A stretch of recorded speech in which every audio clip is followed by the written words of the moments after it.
The holidays start here at Kroger with a variety of options to celebrate traditions old and new.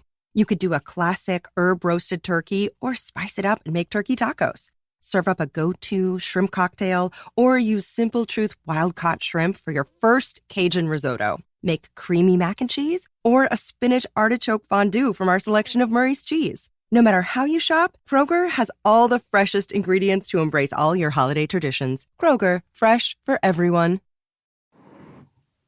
Welcome to the Instagram Stories Flash Briefing. I'm your host, Daniel Hill. You know what I do. Instagram news, 3 minutes or less. I apologize for being away for so long. Had a ton of great guest hosts. Hopefully you've enjoyed everyone who's contributed to the show. Everyone who I asked to guest host on the show is someone that I thought brought a very unique voice to the show. So hopefully you appreciated that. And if there was someone you like specifically, send me a message. I'll definitely make sure that they're on again. Today's news comes from Forbes.com. The headline, InstaFamous, How to Use Instagram to Build Your Brand as a Blogger. This is from Sophie Bowman. Now, there are a few things that she says in this article, some of which I've been saying for a really long time, but I think the article has some specific points that are really good reminders, or if you're new to Instagram, are things to really make sure that you think about. The first one is to tell a story, and the author explains that your Instagram page needs to reflect your personality. Every image and caption can help you to tell your story, to show who you are in a way that makes your target audience want to be part of your journey. And she gives an example. Say you're an aspiring mommy blogger. If you post about the everyday dramas of raising children, other mothers will probably laugh at the funny bits, empathize with the more challenging parts, and relate to your page.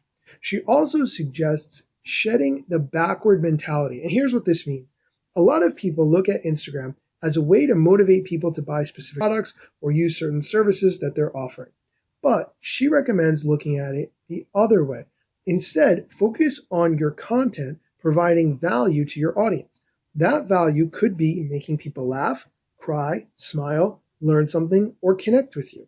I just want to pause real quick and say that I've been saying that for years. I think people use Instagram as a break in between work or school or family life or whatever it is that they're doing. And so if you can make them laugh or give them some value in the form of education in a very short clip that they can easily digest, you're going to do really well. And that kind of content is going to resonate. The author in the article says, when you focus on providing value instead of monetizing, monetization will follow. The last point the author makes has to do with being authentic.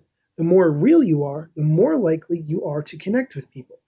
If, for instance, you say that you're living a specific lifestyle, but your actions don't really reflect that, or the viewers can see that what you're doing isn't real, they're going to view you as a fraud.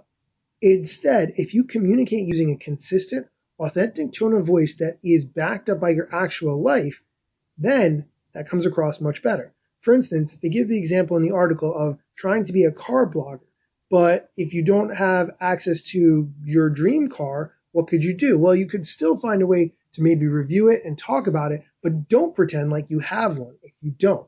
That makes a lot of sense. This article makes a bunch of really good points. 7 more tips for aspiring Instagrammers. I'm going to consider that tomorrow. So check back for tomorrow's episode of the show. Thanks for listening.